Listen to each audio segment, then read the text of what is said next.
Hello everyone, এখন বাজে 12:35। এখন আমরা ডিনার করছি, কারণ এত লেটে ডিনার করার মানে হচ্ছে আমরা রাত্রি 10টার সময় চা খেয়েছি। আমার মাসি, আমার বোন, আমার মা, চুপ, প্রত্যেকেই ওরা বাড়িতে সন্ধে 9টার সময় খেয়ে ঘুমিয়ে পড়ে।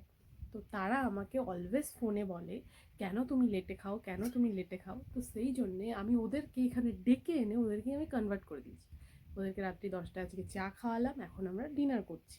সো আমি ডিনারে কী কী আছে আমি সবাইকে এটা দেখাচ্ছি। আমার ভাত, এটা আমার তরকারি আমি বানিয়েছি ফুলকপি আলু দিয়ে। এটা সিম আলুর তরকারি, মায়ের ভাত, মাসির ভাত, অ্যান্ড এটা হচ্ছে এক্সট্রা কারি অফ ফিশ। তো দেখালাম আমার ডিনারে কী কী আছে। এবার হচ্ছে ডিনার করার পর আমি শুতে যাব। সো তখন last bye for now tata. এখন আমি আমার ডিনার